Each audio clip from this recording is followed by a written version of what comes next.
हिंदुवा सोधरा सर्वे न हिंदो भवेत् मम दीक्षा हिंदू रक्षा मम मंत्र समानता। अर्थात सभी हिंदू एक ही उदर से जन्म लेने वाली माता के पुत्र हैं। हम सभी एक समान हैं, हम में से कोई छोटा और बड़ा नहीं। और मेरी दीक्षा हिंदू रक्षा की बात करती है और मेरा मंत्र सभी को समान मानने का कार्य करता है।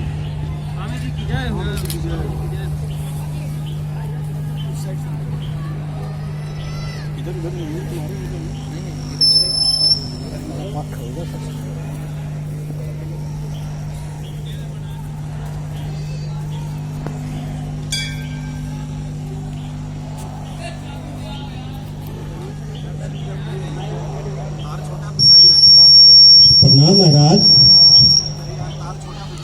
महाराज, आप जब से यहाँ आए हैं मैं देख रहा हूँ लगातार लोगों से बातचीत कर रहे हैं। महाराज, आप थकते नहीं? कौन है आप? महाराज, मैं एक दलित हूँ, यहीं खेतरी स्टेशन में जूते चप्पल बनाता हूँ महाराज। अरे वाह, आप तो बहुत ही महान कार्य करते हैं। महाराज, आपने 3 दिनों से कुछ भी खाया पिया नहीं, यह सब देख करके मुझे बहुत ही दुख होता है महाराज। आप मुझे भोजन देंगे? महाराज, मैं एक दलित हूँ, आप एक दलित के हाथ का बना हुआ रोटी कैसे खा सकते हैं महाराज? नहीं नहीं, इसमें क्या आपत्ति है? मैं एक भूखा सन्यासी, और यदि आप भोजन की व्यवस्था करेंगे तो मुझे तो वही जीवन जीने के लिए भोजन की आवश्यकता है। मैं भोजन क्यों नहीं करूंगा? महाराज, मैं एक काम करता हूँ, अपने घर से आटा और दाल लेके आता हूँ, आप स्वयं ही बना के खा ले। हेलो, नहीं नहीं भाई, मैं सन्यासी यहाँ कहाँ भोजन बनाने जा रहा हूँ। मुझे तो आप अपने घर से ही भोजन ला कर दें, मैं वो भोजन करूंगा। महाराज, मैं एक दलित हूँ, खेतरी राज का प्रजा हूँ। अगर महाराज को पता लग गया कि एक दलित ने एक सन्यासी को भोजन कराया है तो वो मुझे भारी दंड देंगे महाराज, और महाराज भी मुझे बहुत दंडित करेंगे। डरो मत भाई, डरो मत। यदि तुम्हें दंड भी मिलता है तो वो दंड स्वयं मैं अपने ऊपर लूंगा। महाराज, यहाँ अगर किसी ने आते जाते देख लिया कि एक दलित ने अपने हाथ की बनी हुई रोटी एक सन्यासी को खिलाई है तो आपकी बहुत ही बुराई होगी महाराज। ये तो मेरे लिए अच्छा होगा। मैं पिछले 3 दिनों से बोल बोल कर थक गया हूँ, थोड़ा विश्राम ही मिल जाएगा। आप तो बस भोजन ले आए। जो आगे हमारा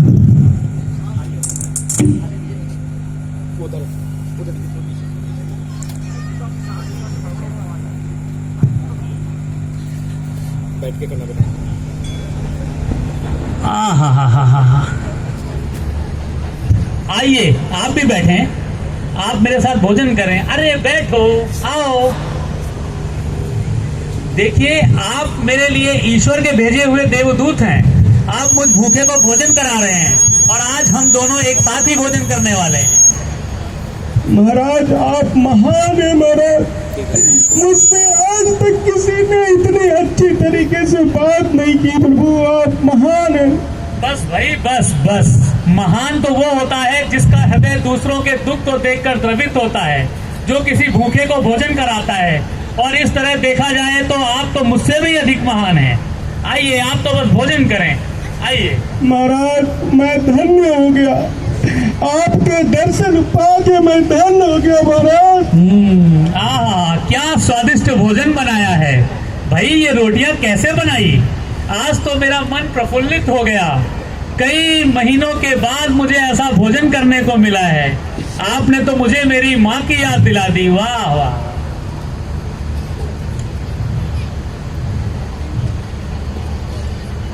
धन्य हो गया।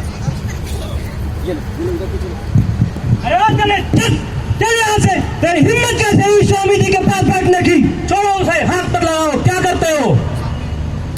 हेलो। तो क्या हुआ?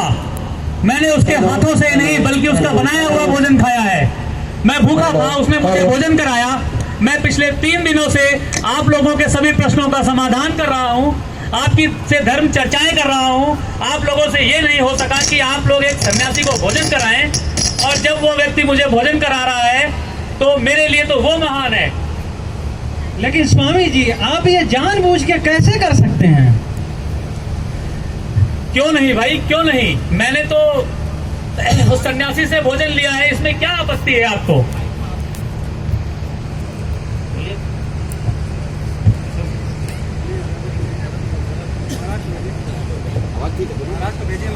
महाराज जी कौन है? तो बोलते रहिए। महाराज जी आ गए, मैंने बताया होता, आपका डायलॉग रहेगा। ठीक है, बोलिए माइक नीचे करके। महाराज की जय हो, महाराज की जय हो, महाराज की जय हो। उनको देखो, हट जाओ बेटा, हट जाओ पीछे, बस आराम से। प्रणाम स्वामी जी। नारायण, उठिए राजन।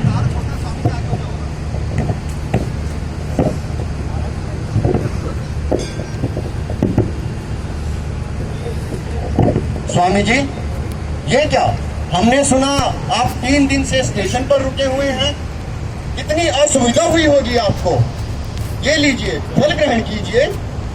नहीं नहीं महाराज, अभी मैंने बहुत ही स्वादिष्ट भोजन ग्रहण किया है, अब कुछ भी खाने की इच्छा नहीं हो रही। अरे वाह, किसने आपको भोजन दिया स्वामी जी? क्षमा प्रभु, क्षमा महाराज, मुझसे बहुत बड़ी भूल हो गई महाराज। मैंने स्वामी जी को अपने हाथ का बना हुआ रोटी खिलाया। क्षमा महाराज, क्षमा, आगे से ये गलती नहीं होगी महाराज, क्षमा क्षमा। अरे यह कौन है और इसने क्या गलती की है?